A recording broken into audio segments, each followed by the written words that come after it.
Thank you to MST for this opportunity to chat a little bit about corneal relaxing incisions. You know, we're at this interesting time where a lot of us have femto or we have access to femto, but maybe we don't want to use it on every single case because it slows us down, right? And so personally, I do a lot of manual AKs or LRIs. You know, for me, really, when I'm targeting a patient with an LRI or an AK, I'm looking at that patient that has maybe 0.75 with the roll or half a diopter against the roll. Much more than that, I'm typically going with a toric, right? But for the most part, that's a fair number of patients. They're relatively inexpensive to do, right? You can use a manual diamond blade. It's painless and quick, right? It's a couple topical drops, and then you execute your LRI. What I think is really unique about this is it could be something offered after surgery as well to manage some residual astigmatism. Manual LRIs are great, but they can be inconsistent. Many people coming out don't have the training or don't have the confidence to execute manual LRIs. And so they depend on flax, right? But it's expensive, it's time consuming, can be inefficient, and not everyone has access to that. So that's where the ArcDUO comes in. I think it fills this nice niche area of surgeons like me who have access to femtosecond laser, have historically done manual LRIs, but perhaps want something a little more accurate, a little more consistent. And I have Callisto and Varion, and so I can very easily trace a line, but tracing a line is tracing a line, but how well can I reproduce that? If I did that 100 times, would everyone be the exact same, right? Because that leads to consistency in the nomogram and outcomes.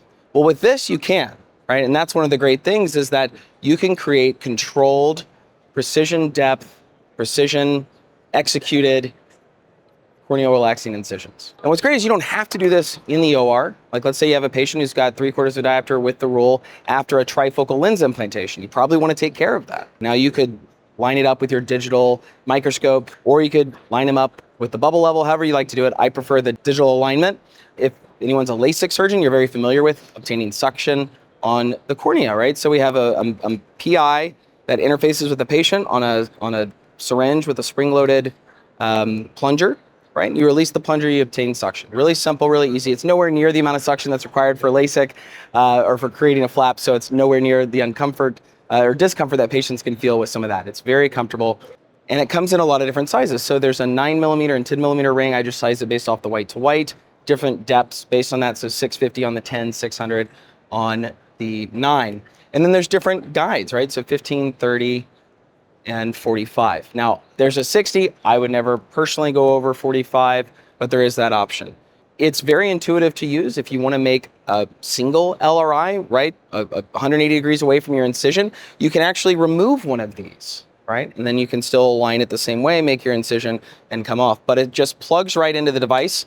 And so you set your predetermined arc length by the adapter you put in place, and they're all color-coded and labeled, and you simply insert, twist, and then release the device. It's that simple. All right, so it is very fast. Now, it is, in full transparency, it's a little slower compared to manual AKs. It is, right? But it's more accurate, right? There's no doubt about it. So there's that slight trade-off there. The question is, you know, is that extra 20 seconds, 25 seconds gonna make that big of a difference compared to the 5 minutes it's gonna take for you to do flax, right? And I think that's where it really excels. You want to see how it works, right? Like, what's it look like? This is my first time using it. This was literally the very first time I ever used it, an external recording, and you can see how relatively quick and easy it is. Obtain suction. I just say the same thing that I say to my scrub tech that I would to my LASIK tech. I just say, suction, right? And okay, good, and then put it on, twist, and we're done. Now, I wanted to show through the microscope what it looks like, so you can see I've marked. Now, I could manually trace these lines, and this patient has a lot of pannus, right? So it's a little different. This patient has a fair amount of pannus, which is why you're gonna see some bleeding later, but you can see I'm actually lining. I went ahead and just lined all of this up together since I have a digital microscope marker. You can independently twist the inside to line it up separately if you wanted to line that at the 180 and then independently line up the inside, but it's that simple. And this is a 10mm, that's it. Now, I took off the first one just so you could kind of see what it looks like along the way, but nice and repeatable, and you get exactly what you want.